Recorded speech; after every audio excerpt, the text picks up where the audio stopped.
c'est qu'ils finissent tous par grandir. Et on ne récolte pas toujours ce que l'on sème, hein, surtout lorsqu'on parle de bébés. Celles d'entre nous qui n'en veulent pas ont droit au scepticisme, à l'humour, au regard blême, aux reproches. Dans certains pays, il ne manquerait plus que la torche pour se croire à l'époque des sorcières de Salem. Alerte, alerte, une femme sans bébé. Il y a des livres, des thèses, des documentaires pour nous convaincre. Être ou ne pas être mère. That is the question. Certes, je suis une femme, mais je ne veux pas de grossesse, de grosses fesses, d'envie de cornichons, de crise de larmes dans mon salon, de nuits blanches, de journées sans flancher, de biberons, de tétés, de phases de oui ou de non, de surveillance, de dépendance, de crise d'adolescence, de chantage affectif, de manipulation.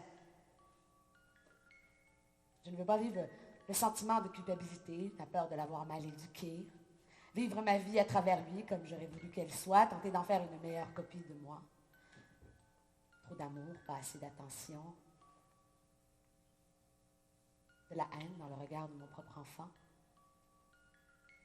Et finalement, de constater que ce qui vient de ma chair, de ce que j'ai de plus cher, n'est pas comme j'aurais voulu qu'il soit, mais pas heureux à cause de moi. D'avoir à survivre à la mort de mon propre enfant. Non, merci. Non, merci. Tant pis pour les papis, les mamies, les marraines, les tontons. Tant pis pour les baisers sur les bobos, les premiers pas, les cours d'athlétisme, de ballet, de piano. Tant pis pour les albums photos, son anniversaire et les fêtes des mères. Mais j'enfanterai moi aussi. Sur plusieurs semaines, plusieurs mois, plusieurs années, certains seront aimés, détestés, ignorés, d'autres resteront sous la forme d'embryons. Et dans longtemps, vos bébés iront voir les miens.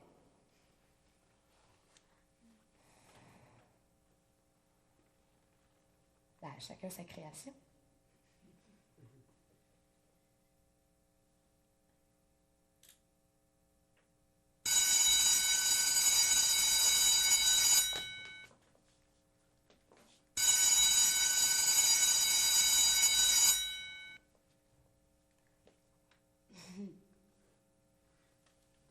Mes mots.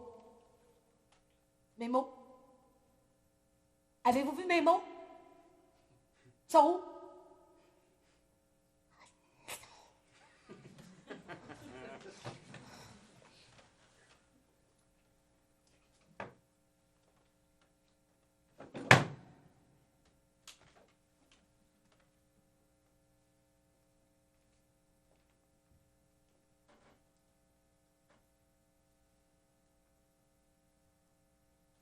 Entre le jardin, le salon et la cuisinière.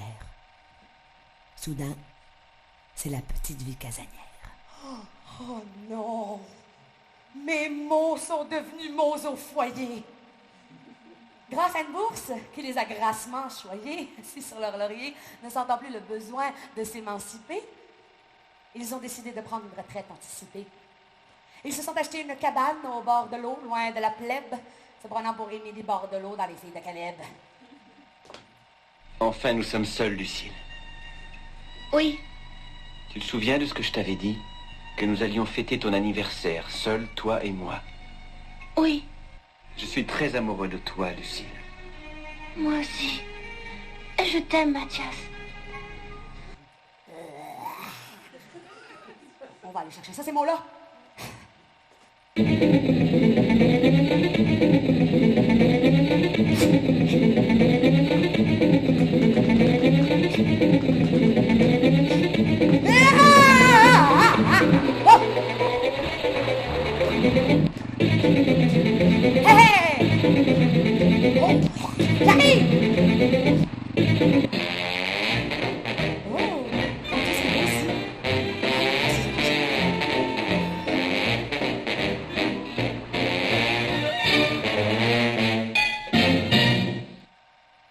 Après des mois, à voir vivre mes mots loin de moi, prise de panique, mais surtout sans inspiration, j'ai pensé à une tactique pour sortir mes mots de leur habitation. Une tentative, deux tentatives, trois tentatives. Raté. À bout de salive, j'ai décrété, au grand mot, les grands moyens. J'ai pris mes mots par les cheveux et les ai tirés hors de ses yeux. Je pouvais lire la terreur dans les yeux de mes mots détracteurs. Avec toute cette oisivité, ils avaient pris de l'embonpoint. Donc, premier arrêt, le gym. Suivi d'un strict régime en tout point. Un examen pour les hypochondriaques, du vélo pour les cardiaques, de la viande rouge pour les anémiques et de la danse pour les artistiques. Ouch! Oh, comme l'artiste. Après tout ce travail sportif, le temps était venu de passer du côté festif.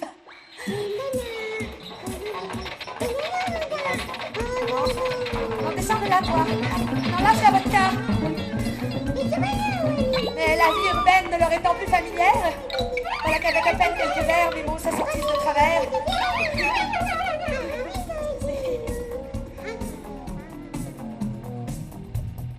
J'ai donc vite laissé tomber les sorties et les boîtes de nuit pour revenir à l'entraînement de Célanquet.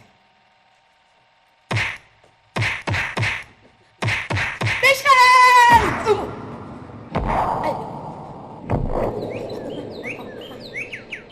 Des oiseaux. Cependant, la forme de retour est au summum de leur force. Voilà que certains de mes mots se corsent et agissent avec la fierté des lions et préparent contre moi une rébellion. J'essaie de leur faire retrouver la raison. Leur expliquant que je les ai quand même sortis de leur prison, ils ne veulent rien entendre. Alors je les menace de cesser d'écrire et de me mettre à la photo. Ils se mettent à rire de mon cliché d'une image qui vaut 1000 mots. J'en ai ma claque, ils me déclarent la guerre, eh bien j'attaque. Je crache sur les mots superficiels, séquestre les L, coupe la queue au cul. Ce dernier gêné de se retrouver nu court se cacher en criant oh, oh, oh, oh, oh, oh. J'en profite pour étriper tous les P et faire exploser les poings sur les i. Entre-temps, chez l'adversaire, une alliance s'est créée entre le E, le T et le C.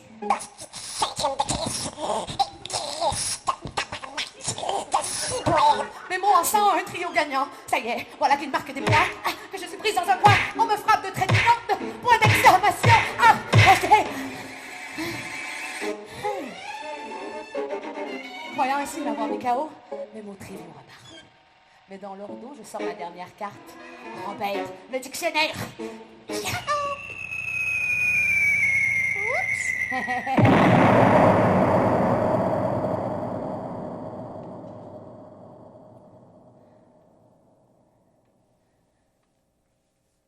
Mes mots réduits en poussière, je quitte les lieux du crime.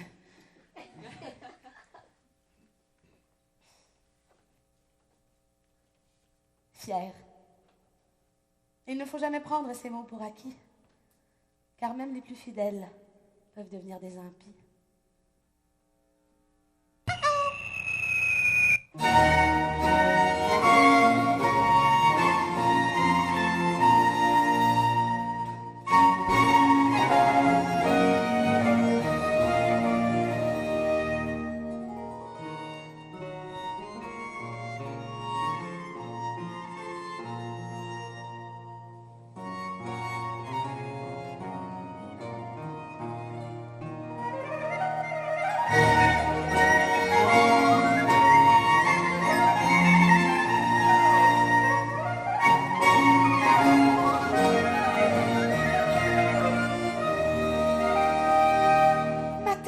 À mes pieds.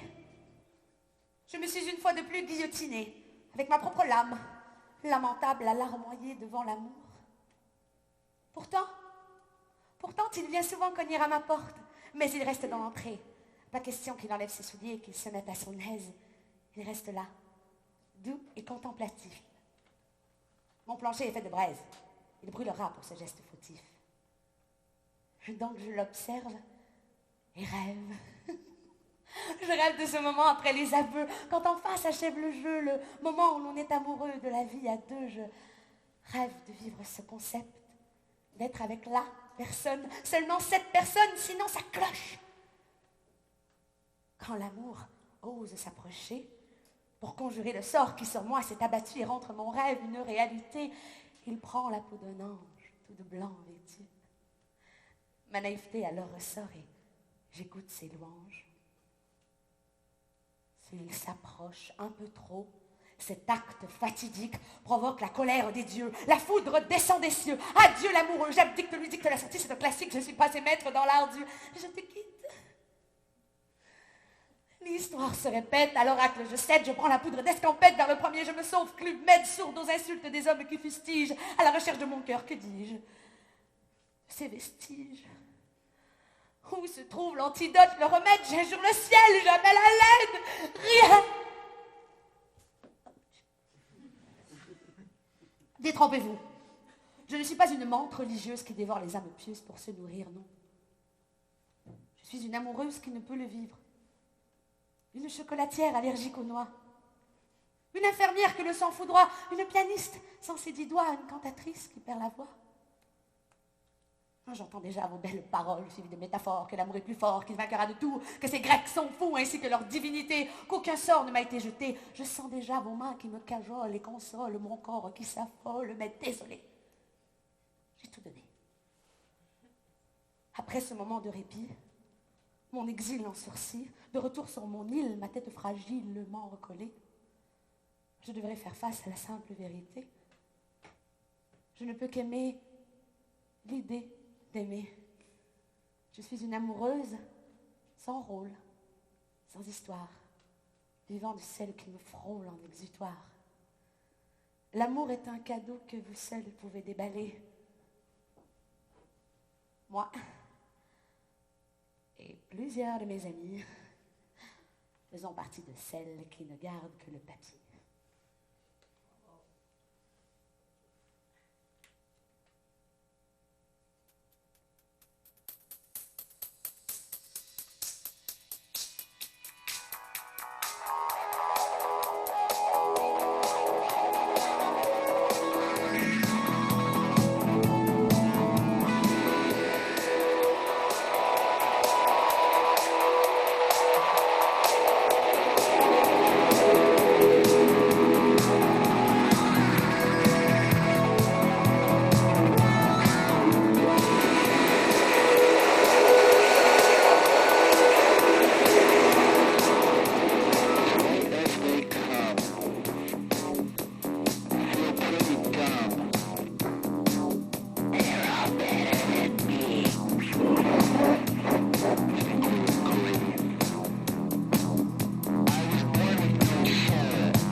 sortent ce soir. Car Julia et Patricia n'ont qu'une seule idée en tête, faire la fête. Une fois sur les lieux, elles se sont déjà mises à boire. Elles discutent sans réellement s'écouter, toutes deux trop occupées à zioter les beaux et vilains vautours des alentours. Même si tout semble séparé, vu de l'extérieur, Julia et Patricia sont ce soir au bar avec la même ferveur et pour assouvir les mêmes désirs. Leur but? Vivre une histoire de cul avec un inconnu. Le district bien en vue, elles veulent se prouver qu'elles peuvent encore plaire et pour ça, mes amis, y a rien de mieux qu'une bonne partie de jambes en l'air. Pourtant, dès le départ, assises au bar avec leur attirail, il est clair que Julia et Patricia ne rentreront pas seules ce soir au bercail. Non, non, non. elles vont se faire baiser. Au sens propre du terme.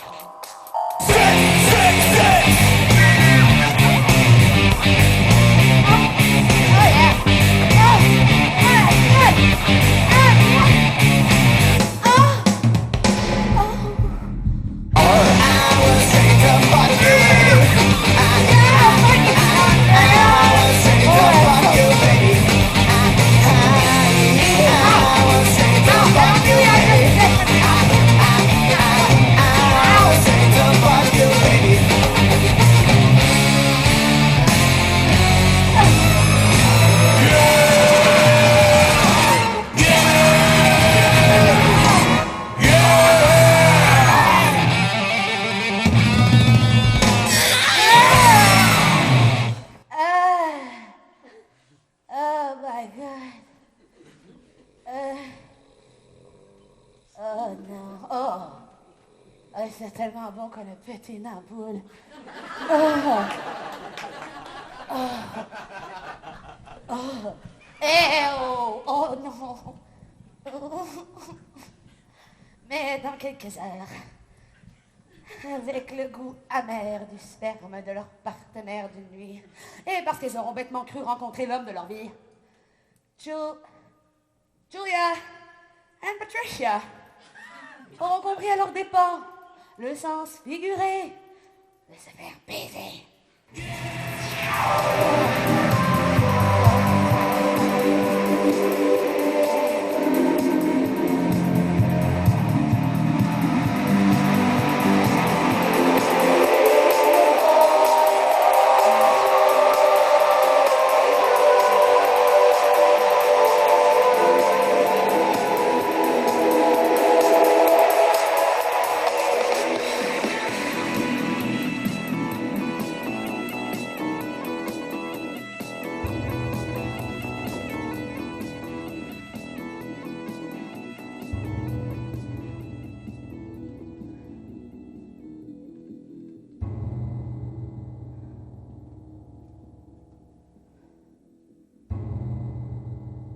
Des paroles qui ne veulent rien dire.